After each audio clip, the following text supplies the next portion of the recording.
welcome to the Weekly Dose, your one-stop shop for the news that matters. I am your host, Juice Wayne, and today we are starting off the broadcast with some not-so-breaking news that DrDisrespect has decided to make a comeback. And this was a surprise to no one since he tweeted out a photo of him playing chess versus someone who is playing checkers. It should be noted that checkers is usually a game played by children. Not too sure if the doc had any hidden meaning there, but his first stream back was a large one with over 200,000 people in it, and he did exactly what everybody expected. He tried to walk back his statements of him having inappropriate conversations with a minor. And yeah, I used Twitch as whispers, but trust me, I wasn't sexting anyone. You also said the word minor, Cody.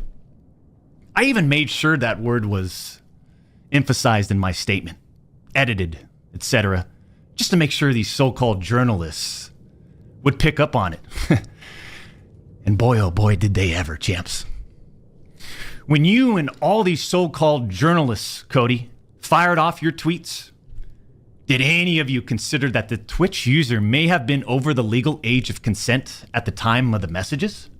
You didn't. Neither did any of these journalists, and neither did Twitch at the time of the ban. Now, the doc mentions this a couple of times in his response. He says that people never bothered to check the legal age of consent in the area that this minor was in, as if that makes this any better.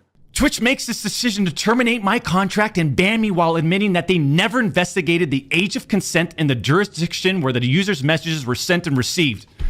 Twitch makes this decision to terminate my contract and ban me without ever interviewing me, the user, or any other third party, including the partner manager. It's unbelievable! The doc is clearly angry in his response here, which makes sense. He's trying to clear his name, but unfortunately, he's using the playbook of every other guy that's been caught with extremely young women before by saying like, oh, the legal age of consent. Did you check the legal age of consent? It's the loophole that every guy uses to try to remain a good guy. To be fair to the doc, or to play devil's advocate here, he is right. We don't know where this minor was located, so we don't know the legal age of consent in their area. But I do want to mention that at the time of the doc's ban from Twitch, over in Japan, the legal age of consent was 13. So maybe we don't put that much weight on this loophole that a lot of these men try to use, because in different parts of the world, the legal age of consent is pretty gross. I just want to quickly throw some advice out there for people that are 20 or older.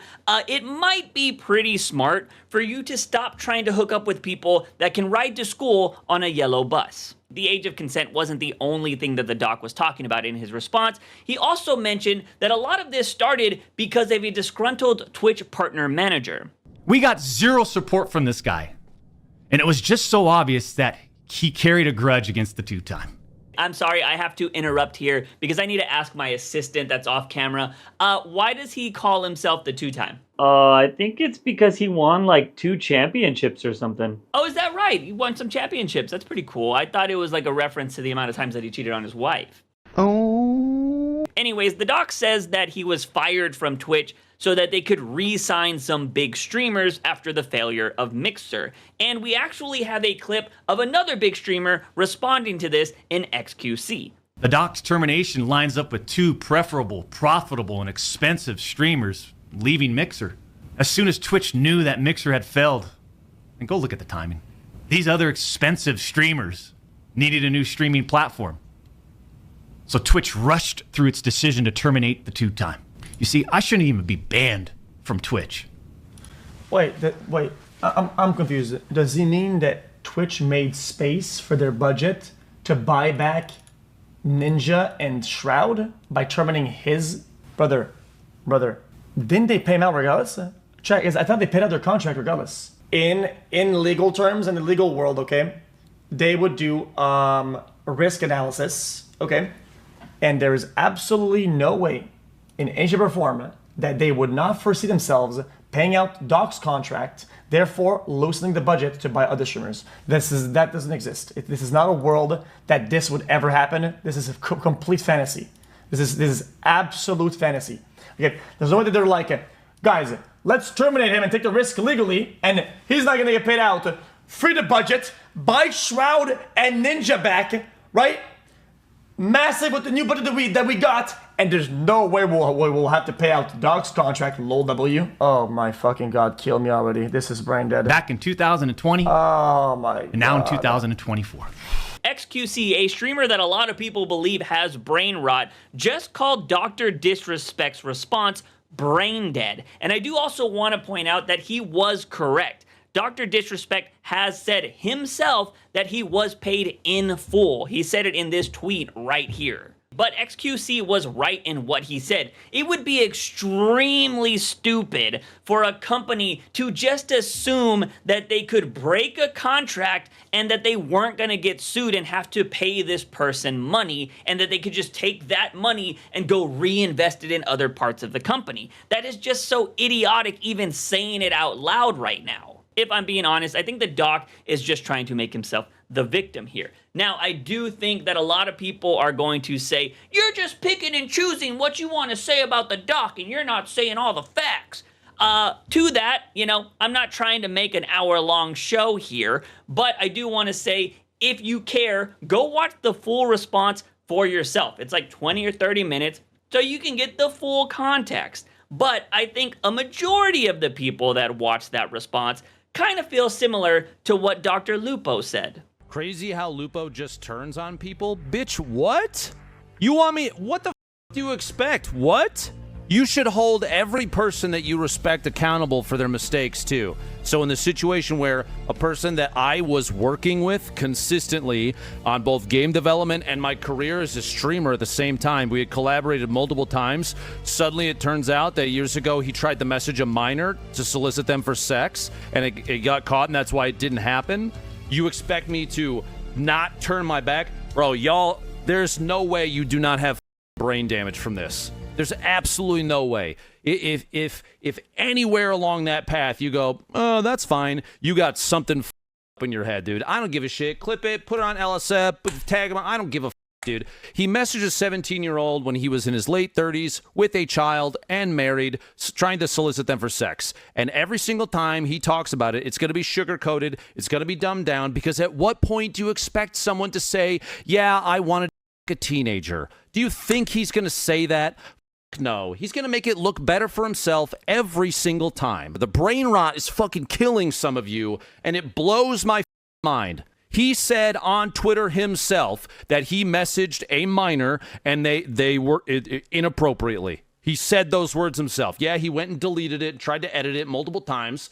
But y'all, what the is wrong with you? Pull your heads out of your asses. This isn't a cultural thing. It's not like some singular event at a time. This is a dude tried to a teenager. Personally, I don't think I could have said it any better myself. But before we end this segment, I do want to say, Doc, you could easily prove everybody wrong, because you've come out and said that nothing happened in those whispers, nothing was inappropriate, yada, yada, yada, whatever the hell you said for a long time in that video. You could prove this by just releasing the whispers so everybody could see. So we could see that there was nothing inappropriate happening with this minor.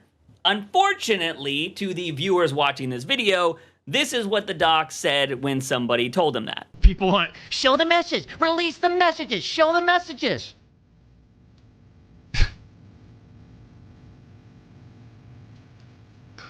What are we, in second grade? Moving on to some less depressing news, Linkin Park is back! Yeah! And they have a female singer. Jokes aside, that is literally how part of the internet reacted to this news. You had a group that was not happy with it because a woman was involved. Then there was another group that didn't like it because they felt like the band was replacing Chester. And then you had normal people that either liked or disliked the new music. Personally, I'm pretty excited for this whole thing because Linkin Park was a huge part of my childhood. Like, I actually got goosebumps listening to their new song because I was like, damn, I never expected to see Linkin Park make new music again. So I'm super excited. Hybrid Theory was the first album I ever owned, so I'm pretty pumped to see where the band goes going forward. I'm so excited I can't even talk right. But I do want to talk about this change in Linkin Park because I feel like this is the only way the band could have honestly moved forward. If they would have like replaced Chester with the dude, it would have sucked for, well, a lot of the fans because they're automatically going to think you're replacing Chester. But it's also going to suck for that guy because going forward, he's always going to be compared to Chester. Now, it was brought to my attention that there is a cover band out there that is called Hybrid Theory, and apparently the singer looks like Chester and even sounds extremely like Chester, and a lot of people believed he should have been the replacement instead of Emily Armstrong, who is the new female lead singer. And to that, I have to say, I would have hated that, but I think Moist Critical said it best when it came to this topic. And I definitely don't think he should have been the replacement for Chester in Linkin Park. I, under no circumstances, think that would have been the right decision. I saw a lot of people flood Hybrid Theory's comment section saying, "How dare they choose Emily over Ivo? This makes no sense. Look at how close he sounds to Chester. He even looks like Chester's doppelganger. It looks like they were separated at birth. They're clones." I just don't think it would be a good idea. Just picture this. You lose your best friend in the world, and then a little while later, you find someone that looks and sounds just like them. I don't think you'd be like, "Oh, my new best friend. Perfect. I needed someone to come in here and fill these shoes." Like, it'd be extremely weird for the band, I would think, and it'd be extremely weird for fans, I would think. It certainly would be for me if I heard Linkin Park have a vocalist that sounds exactly like Chester. I think it'd almost be disrespectful in my eyes. I think Moist is right. It would have been extremely weird to have someone that sounded and looked like Chester. I mean, personally, I feel like that would have been one step above just using an AI to recreate his voice and make new music, which I think everybody would have universally hated. So that's why I think choosing Emily Armstrong was the best thing for Linkin Park to do, because even if she came close to Chester's voice, which I don't think she does in any way, she still looks physically different, so that's enough to like send a signal to people's brains and be like, "Oh yeah, she's not here to replace Chester, she's a completely different person." And that right there is good enough for my monkey brain. But I should also point out that I think Mike Shinoda handled it very well when he was at a live performance and said that the role of Chester Bennington going forward is being played by the audience. I think that made everybody feel good. And yeah, I should also, another thing to point out about Emily Armstrong, because I think this is the biggest thing. Every time there's like a big change or like, oh, there's somebody new popular, there's always the people on the internet that are like, I gotta find all the dirt on them. And this was some interesting, like, very interesting dirt. Was that she's tied to Scientology, and she even supported Danny Masterson at one point, which is the That 70s Show star that was accused of, or actually convicted of rape, if I'm not mistaken, or at least accused. I don't know. I think he was convicted. Like, he's in jail right now, so conviction. But anyways, apparently she supported him. But since then, she has released a statement saying why she did it and explaining it all in that statement. And yeah, so you can go check that out if you want. And I'd rather not dive into the crazy pit that is Scientology. But I, for one, am excited to see what Linkin Park is going to be doing going forward. And if replacing singers is going to be a new thing, can we get a new singer for the Lost Prophets and re-record all of their music? Because that would make my childhood self go freaking crazy. This next segment I like to call I Learned Something New Today, because a woman over on TikTok has revealed that she bought a croissant lamp on the website Temu, and it turned out to be a real croissant. I'm almost wondering if this is a literal real croissant covered in resin. Croissant? Because they were going in the holes. And anyway, I just poked a bigger hole, and it like low-key looks like a croissant under there. Dude, like,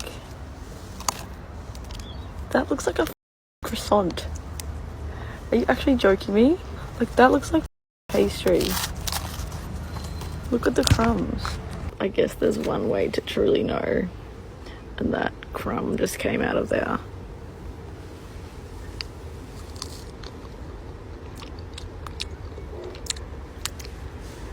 It's literally food. With this revelation, it is going to make shopping on Temu a lot more interesting.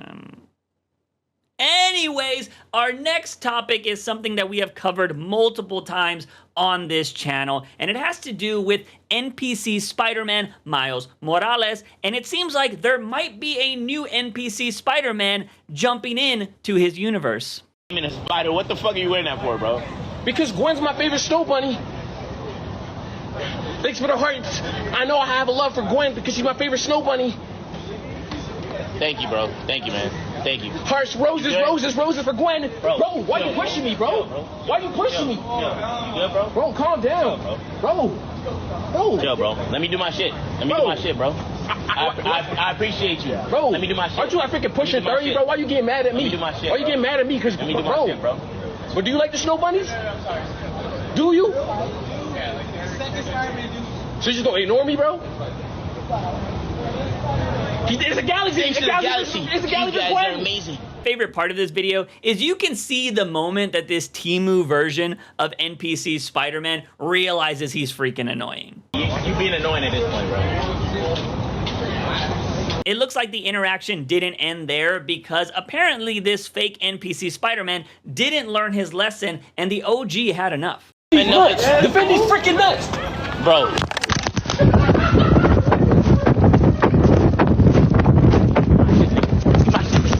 Bro, you freaking I should beat the fuck out your ass, nigga. Bro, I should beat the fuck out your ass. Bro, it's just a freaking snow bunny joke. Out your ass, nigga. It's just a snow bunny joke, bro. It's just a snow bunny joke. Why you taking it mad, bro? Keep fucking me, bro. Keep fucking me, nigga. What, bro? Miles like fucking me, nigga. Bro, do your shit, bro. Let me do my shit in peace, bro. Okay, production is giving me some notes here, and it looks like we have video footage of NPC Spider-Man pulling up to a boxing event and almost getting knocked out.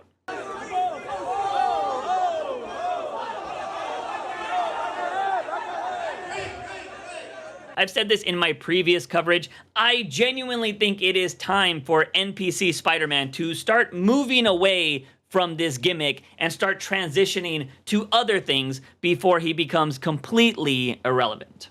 Now for our top story of this broadcast, and it has to do with the dangerous problem that surrounds YouTube and its connection to doxing, because it was recently revealed that the huge Twitch streamer Iron Mouse is going to have her VOD channel deleted after being copyright striked 3 times. A VOD channel got copy striked like 3 times in a row, so it's gonna get deleted. That's basically why I'm upset. I don't want to dispute the claim because I don't want to put out my personal information. My channel is gonna get deleted and I'm really sad about it, and I'm probably gonna cry about it for 15 minutes in the bathrooms. Now, sadly, this is not a brand new issue. People have been complaining about this broken system for years, but YouTube has refused to do anything about it because they have a very strong stance on not getting involved in legal issues between creators. Which I totally understand, because nobody likes to be brought into unnecessary drama unless you're one of those people that knows they can make money from it. But YouTube has made copy striking other creators extremely easy on the platform. And normally, I would show you how easy something is, but I feel like that would be extremely irresponsible of me to spread that information even more than it is already. And if I'm not mistaken, I don't even think that the copy striker needs to provide proof when making their claim, which I think is the craziest part of the process. I feel like you should have to provide some raw footage or show that you were on set or your editing file or something to be like, yeah, hey, that content is mine, or at least provide a physical kind of license that shows it. I don't know. There should be some steps opposed to just click button, okay, copy strike. On top of that, as Iron Mouse mentioned, you have to give out your personal information to appeal this claim, and that information isn't protected by YouTube. I believe if you go in their fine print, it does say your address and your phone number will not be given out unless there's legal proceedings. But even then, if you just have somebody's name, which I believe when you give out that information, it goes straight to the copy striker, you can do so much by having somebody's name, and you can just go to the internet and search a whole bunch of things if they haven't tried to clear it already, which I think is just very, very dangerous. This process is especially worse for VTubers, who for a majority of the time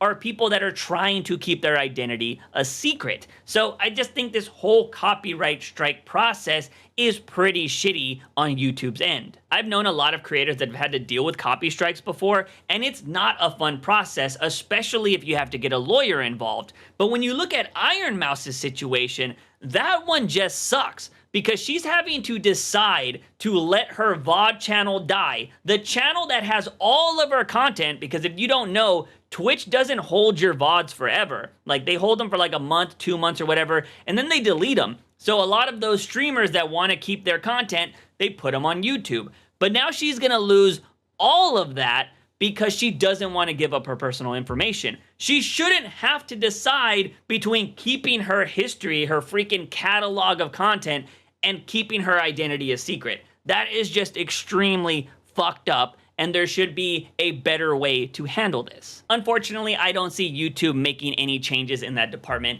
anytime soon, because although YouTube is a good company in the ways of giving people, careers that they could have never imagined, it is also a company, a big company at the end of the day, and they got to protect themselves before they protect anybody else. But I just do think that there should be a better way to fight these copyright claims without having to give out your personal information. I'm not the smartest guy to think up that. Go talk to the people on Twitter, bug them, because that's the only way YouTube ever talks to you. And hopefully we can see this change in the future. But that is it for the show, ladies and gentlemen. If you liked it, let me know in that comments section. This might be a weekly show. It might be a bi-weekly show. You don't know its sexual interest. But as always, I am your host, JUICEbox. Remember, when you wake up in the morning, ask yourself something. Buy my daily dose of juice. See you guys next time.